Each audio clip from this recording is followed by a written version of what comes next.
হযরত মাওলানা মোল্লা নাজিমউদ্দিন সাহেব। আলোচনা পেশ করবেন হযরত মাওলানা মোল্লা নাজিমউদ্দিন সাহেব।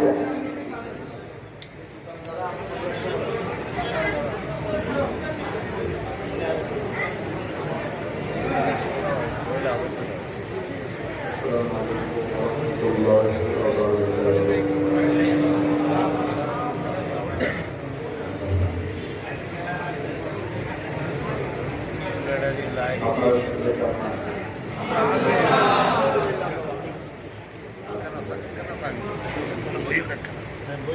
الحمد لله نستعينه ونستغفره ونؤمن به ونتوكل عليه ونعوذ بالله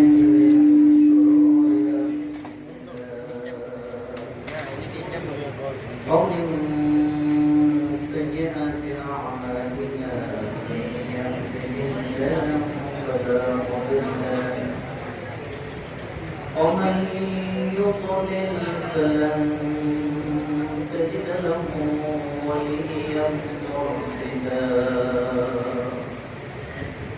ونشهد أن لا إله إلا الله وحده لا شريك له ونشهد أن سيدنا وحبيبنا ومولانا محمدا عبده ورسوله الذي أرسله بالحق بشيرا ونذيرا وداعيا إلى الله بإذنه وسراجا منيرا وقد قال الله تعالى في كلامه المجيد أعوذ بالله من الشيطان الرجيم بسم الله الرحمن الرحيم إن الله وملائكته يصلون على النبي يا أيها الذين آمنوا صلوا عليه وسلموا تسليما اللهم صل على محمد وعلى آل محمد كما صليت على إبراهيم وعلى آل إبراهيم إنك حميد مجيد اللهم بارك على محمد وعلى آل محمد كما باركت على إبراهيم وعلى آل إبراهيم إنك حميد مجيد সকল প্রশংসা আল্লাহ আল্লাহ আলহামদুলিল্লাহ ربنا لك الحمد حمدا كثيرا طيبا مباركا فيه আকাশ টাকা আল্লাহ জমিন টাকা আল্লাহ আমাদেরকে সৃষ্টি করেছেন কে আল্লাহ মৃত্যু দিতে পারেন কে আল্লাহ মৃত্যু আসার এক সেকেন্ড আগে আমাকে কি কেউ মৃত্যু দিতে পারবে না আবার আল্লাহ কর্তৃক নির্ধারিত সময়ের পরে এক সেকেন্ড জীবিত থাকার ক্ষমতা কি কারো আছে না সেজন্য আমরা সবসময় মাথা নত করি তার সামনে সারা পৃথিবী ইতিমধ্যে স্বীকার করে নিয়েছেন আল্লাহ যদি কারো উপরে গজব দেন পৃথিবীর কোন মানুষ তাকে বাঁচাতে পারে না। আবার আল্লাহ যাকে বাঁচিয়ে রাখতে চান তাকে তাকে কেউ মারতেও পারে না। আমরা বাস্তবতার দিকে যদি একটু তাকাই, যে মানুষগুলা 5 ওয়াক্ত নামাজ জামাতের সাথে মসজিদে আদায় করত, যে মানুষগুলা জুমার নামাজ মিস করলো না, সেই মানুষগুলা পৃথিবীতে মাথা উঁচু করে এখনো দাঁড়িয়ে আছে, এখনো তারা আল্লাহকে দেখে যাচ্ছে।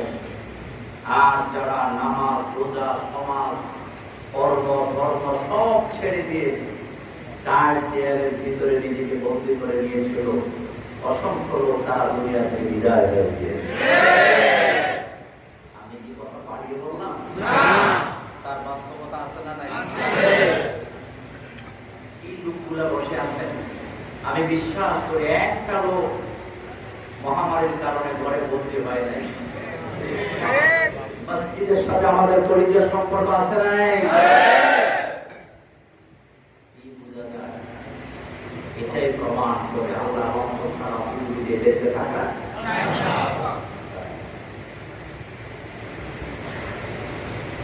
বিশ্বনবীর দরবারে একজন সাহাবা আসলেন, হাতটাকে রুমাল দিয়ে ভাবে ঢেকে রেখেছেন। নবীজি বললেন, সাহাবা তোমার হাতে কি তুমি হাতটা ভেবে ঢেকে রেখেছো কেন? সাহাবা বললেন, হুজুর আমার হাতে কুষ্ঠ রোগ, বুঝেন তো, আমি চাই না আমার কাছ থেকে আরেকজন সংক্রামিত হয়, সেজন্য আমি সেটাকে ঢেকে রেখেছি। আল্লাহ নবী বললেন, দুনিয়াতে ছোঁয়াছুঁয়ি রোগ বলতে কিছু নাই, কারণ তুমি যদি বলো এই রোগটা ছোঁয়াছুঁয়ি, তাহলে বলো প্রথম যিনি আক্রান্ত হয়েছে তার কাছে ওই রোগকে পাঠিয়েছে।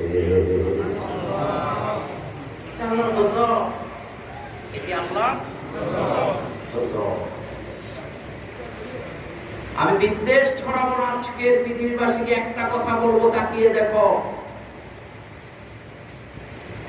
যারা আল্লাহকে ডাকে ফজরের নামাজের সময় ঠান্ডা পানি দিয়ে ওযু করা লাগে কি লাগে না? গড়গড়া করা লাগে কি লাগে না? ঠান্ডা পানি দিয়ে যেই জাতি মা যত নামাজে গড়গড়া করে, সেই জাতিকে আল্লাহ সবচেয়ে বেশি হেফাজত করেছে। গজব আসলে তো মরতে হবেই। গজব যখন আসে, ভালো খারাপ সবার উপরে আসে। বারদে কাউমে লুক তেরা জেদ ও জবর। যখন কাউমে লুতকে আল্লাহ ধ্বংস করছিলেন, জিবরাইল আমিন জিজ্ঞেস করেছিলেন যে আল্লাহ, এখানে তো ভালো মানুষ আছে। আল্লাহ পাক বললেন, ভালো মানুষগুলোর সুরটা উল্টে দাও।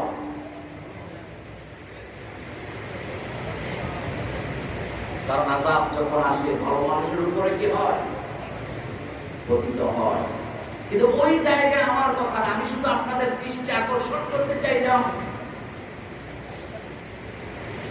বাংলাদেশের সুশীল সমাজ, বাংলাদেশে যারা নিজেদেরকে সমাজকর্মী বলে দাবি করেন, যারা মানুষের কল্যাণ নিয়ে চিন্তা করেন বলে দাবি করেন, তারা 1 বছরে প্রমাণ করতে পারে নাই মসজিদ থেকে, মাদ্রাসা থেকে করোনা ভাইরাস ছড়িয়েছে। তার প্রমাণ আছে না নাই? আছে। সুতরাং আজকে আপনাদের এই জায়গা থেকে আমি গভর্নমেন্টের কাছে আবেদন করব, করোনা ভাইরাস মসজিদ থেকে ছড়ায় না, করোনা ভাইরাস মাদ্রাসা থেকে ছড়ায় না। গত ঈদে প্রমাণ হয়ে গিয়েছিল, যারা কোরবানি ঈদের বিরোধিতা করতে চেয়েছেন, হাজারো প্রচারণা করেছেন তারা, যে কোরবানি ঈদের হাটের কারণে, নামাজের কারণে করোনা ভাইরাস বেড়ে যাবে, কিন্তু আল্লাহ পাক প্রমাণ করে দিয়েছেন না, করোনা ভাইরাস সেটার জন্য বাড়বে না। সুতরাং আজকে এই মাহফিল থেকে গভর্নমেন্টের প্রতি আমাদের অনুরোধ থাকবে, বাংলাদেশের মাহফিলগুলো হচ্ছে বাংলাদেশের মসজিদ এবং মাদ্রাসা কেন্দ্রিক একটি বিশাল উন্নয়নের কেন্দ্র, এবং এটি দিয়ে উন্নয়ন হয়ে থাকে। সুতরাং অনুরোধ করবো, অনতি বিলম্বে বাংলাদেশের সকল মাহফিলগুলোকে অনুমতি দেওয়া হোক। কারণ মাহফিলগুলোতে জিকির হয় কার? আল্লাহ। কোরআন তেলাওয়াত করা হয় কার? আল্লাহ। জিকির আর কোরআন তেলাওয়াত যেখানে করা হয়, সেখানে আল্লাহর রহমত নাযিল হয় কি হয় না? হয়। আল্লাহ কোরআনে বলছেন, ইন্নামাল মুমিনুনা আল্লাযীনা ইযা যুকিরাল্লাহু ওয়াজিলাত কুলুবুহুম ওয়া ইযা তুলিয়াত আলাইহিম আয়াতুহু যাদাতুহুম ঈমানা। আল্লাহ বলেন আমার মুমিনেরা যখন আমার জিকির করে তাদের হৃদয়গুলি কম্পমান হয়ে যায় আমার ভয়েতে, আর আমার বান্দারা যখন কোরআনের তেলাওয়াত শুনতে পায় আমার বান্দাদের হৃদয়ের ঈমান আমি আরো বাড়ায় দেই। সেই কোরআন আমরা শুনতে এসেছি, সেই কোরআন আমরা শুনতে এসেছি। আমি আজকে ভূমিকা দেব না, যেহেতু আমরা অল্প সময়ের মধ্যে মাহফিলটা শেষ করতে চাই, আপনাদের যাতে কষ্ট না হয়। আমি শুধু এতটুকু বলবো, আপনাদেরকে একটা প্রশ্ন করে আমি আমার আলোচনাটা শুরু করতে চাই। আমরা যেখানে এখানে যারা বসে আছি, আমাদের আব্বাকে আমরা ভালোবাসি কি বাসি? একটা গল্প বলি, আলোচনাটা শুরু করি। বাবা আর ছেলে দুধ বাজারে গেছে দুধ বিক্রি করার জন্য। তো কিছু মানুষের রোগ আছে, দুধের মধ্যে পানি দেয়। এটা নোয়াখালী নেই, আমাদের এই এলাকায় নেই। দুধের মধ্যে কি দেয়? পানি দেয়। তো দুধের মধ্যে পানি দেয়, আবার বাজারে বাজারে ম্যাজিস্ট্রেটও আসে, পরীক্ষা আসে কি না? হাজী সাহেব তার যুবক ছেলেকে নিয়ে বাজারে গেছে দুধে পানি মেশায় বিক্রি করার জন্য। ম্যাজিস্ট্রেট আসছেন, মেশিন যখন দিছে দেখে দুধে পানি। যখন পানি ধরা পড়ছে, ছেলে দিছে দৌড়, এক দৌড়ে বাড়িতে চলে গেছে।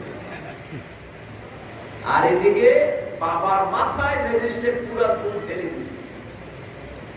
ছেলে তার মার কাছে যায়, বলতেছে মা আজকে বাজারে পরীক্ষা আসছে, বাবাকে জনমের মতো বেইজ্জতি করছে, কিন্তু আমি আমার ইজ্জত নিয়ে কোন রকম চলে আসি। মায়ে কয় বাবা ঝাড়ুটা নিয়ে আয়। ঝাড়ুটা করে কি কয়? নিয়ে আয়। আনসে পরে লাগাইছে পিঠা। এটা বেয়াদব, বাপের ইজ্জত গেছে, তোর ইজ্জত কি বাকি আছে নাকি? তোরটাও কি? কথাটা হাসি দিলেন।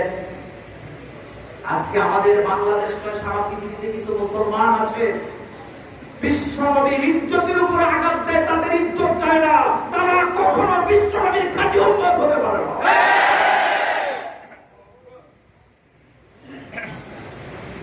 যারা আওয়ামী লীগ করেন, বঙ্গবন্ধুকে অবশ্যই ভালোবাসেন। আপনার সামনে যদি বঙ্গবন্ধুকে নিয়ে কেউ সমালোচনা করে, শুধু বঙ্গবন্ধুর ইজ্জত যাবে না, আপনারটাও যাবে।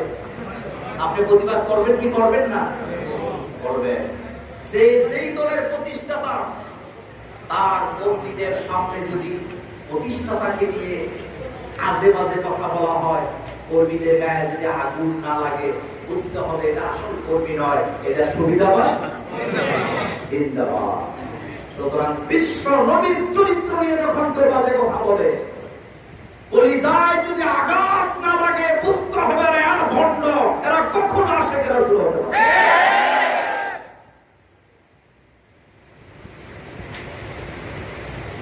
এই বিষয়ে আমি কিছু কথা বলতে চাই।